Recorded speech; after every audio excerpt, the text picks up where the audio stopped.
Namaste, everybody. Namaste. Thank you for being here. My name is Ramin, and I share my journey into health, higher energy, into higher awareness, and the beauty and the joy of life.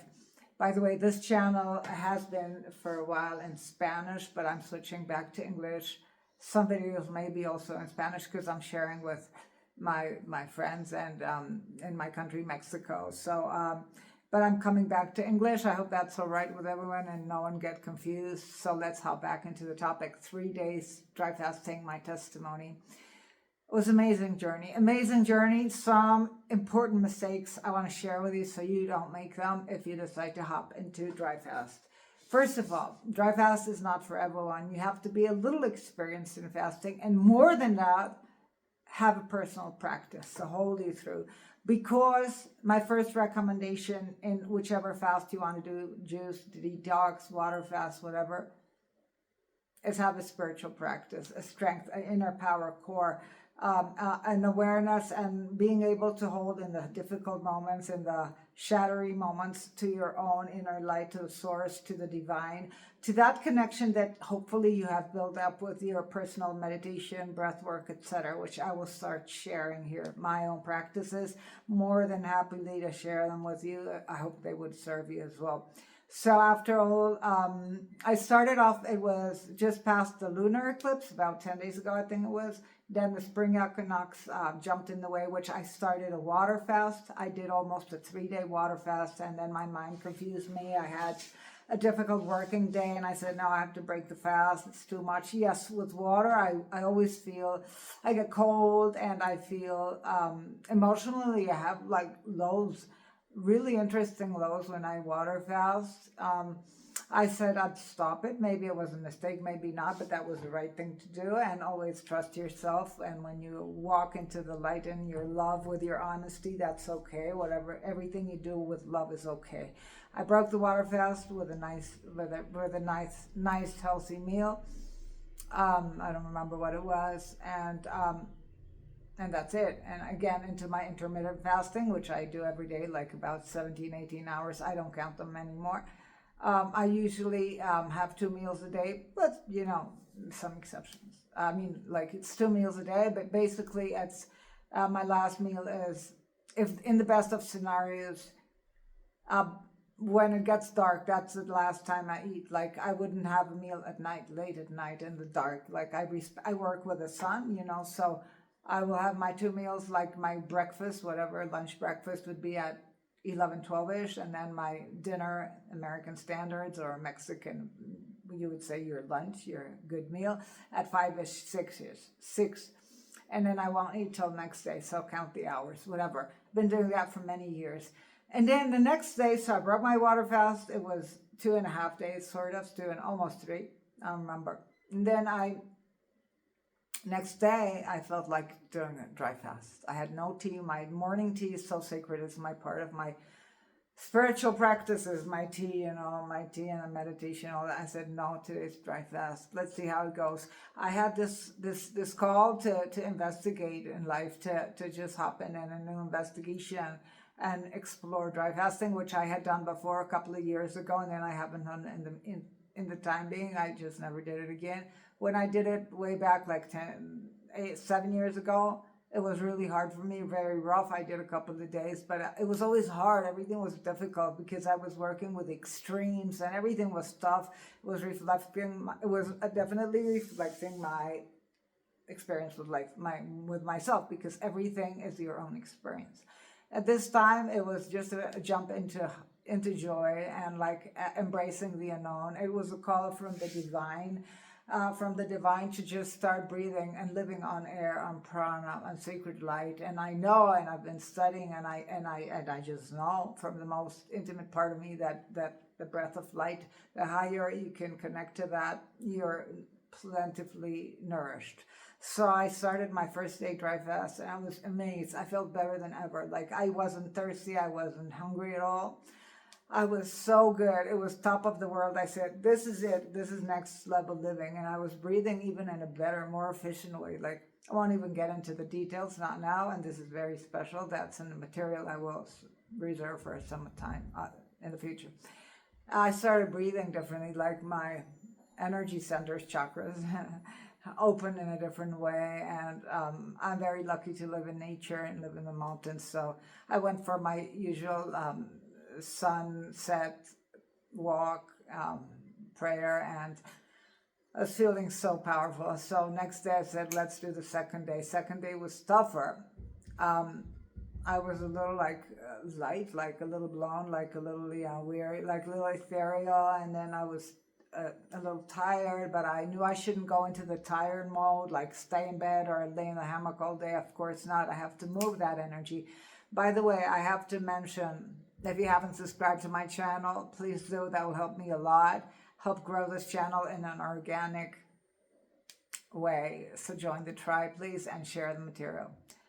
And so again, I said this in my previous testimony of dry fasting, but this is more, I'm going more in detail.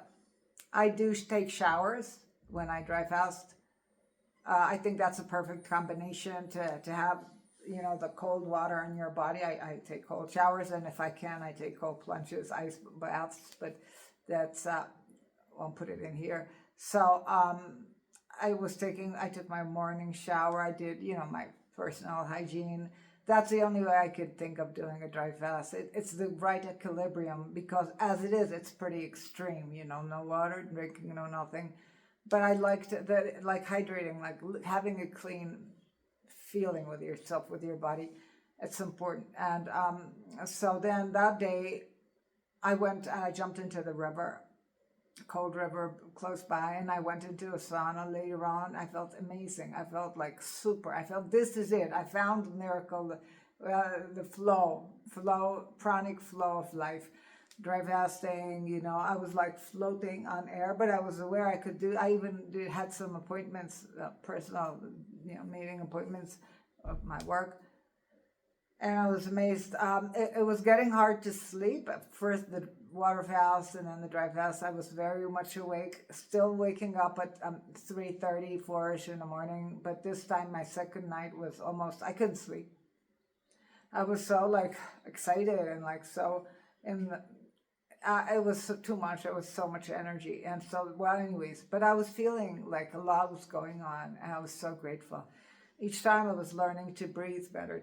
It was an initiation to the next level of breathing, of experiencing a different nourishment, of a very high consciousness, like a solar activation. And it went amazing. And well, the third day I had a very full meeting work day, and I had some meetings with new clients, and I knew I had to be grounded, and I couldn't be like somewhere move in the ethers, and I had lots to do driving, and I said, I'm going to break the fast. I did my 3 full days dry fast, and then I broke it. This is how I broke it. I'm glad I did, because I had a really difficult day, and I wouldn't have been okay just floating in the air. First of all, I had a drink of water, a cup of water with a glass of water I prepared with a teaspoon of apple cider vinegar, 1 lemon, squeezed lemon, and salt. Really good salt. At the beginning, water, salt, lemon, and apple cider vinegar. Salt, make sure it dissolves. You may want to heat a little bit the water. Anyways, I had it with a straw. Wow, that just took me to super powerful, like, awareness, like electricity. I said, wow, pure, like, super high-tuned electrical, like, currents came into me. Then I went out. I went for an ice plunge. Once a week we have here in the village where I live, ice plunge, so definitely I won't miss on that. It was amazing, the best. I could stay forever in the ice. I was so happy. After that, I felt like, oh, no words can explain my gratitude for this journey, for myself, for my determination, for my willpower. But then I went to close by a juice restaurant place, and I had green juice, really good, because I didn't want to go home and make it. You know, it was a little like, I don't want to go home and wash the thing and celery and this and that. I had a really good green juice, but probably I drank it too fast. Like the whole jar. I asked for a jar. I enjoyed it immensely. It was like the blessing of life after all this effort, because it was the next level to do a 3-day dry fast. And Emotionally, I was much more stable when in the water fast. And it was amazing, a surprise. I was so stable. My emotions were basically 80% stable. I was working on my issues, detoxifying lots of stuff, past lives and things, but I won't get into that right now. Let's come back to the point. I broke it, and then with a little bit cucumber juice with celery, some very, very soft green juice. And then when I came home, since I had an appointment in the afternoon, I had to drive somewhere and a new client, and I was like a little confused. I wish I could have stayed home. I really wanted to rest. That's when I wanted to rest. Never break a serious fast like this, and a day you have to go out. That's the mistake number one. Stay home. You can rest. I needed to rest, but I had to go out. So I made some steamed salmon and veggies, a salad with avocado and olive oil, and yeah, that was it. Avocado, some broccoli, steamed broccoli, and some tomato. And that was so heavy. I felt like I was crashing. And since when you crash back into normal life, you feel everything's okay, you're back to normal, you're so happy. I couldn't keep the balance of, I should have stayed on broth, like soups, broth, bone broth, which I didn't have. I'm just, there was nothing much of that. So, first day, if you want to break a fast, go on liquids, go on soups, go on broths. Then introduce solids. That was mistake number one. Mistake number two, having appointments, especially difficult things. If you want to break a fast, stay with yourself. Have that space of intimacy. You deserve it, and the work and the energy also. I want to just say that all through this time, I was held by Source. I wouldn't have been able to do this on my own as I used to do before, which was always just on the human side, like it's so tough, it's in the extremes. I was so clearly held by Source, and this is my best recommendation. Have a good personal practice, your own practice, energetic practice with life, with yourself, with whatever you believe in, which is all in all the same, one whole field of consciousness. So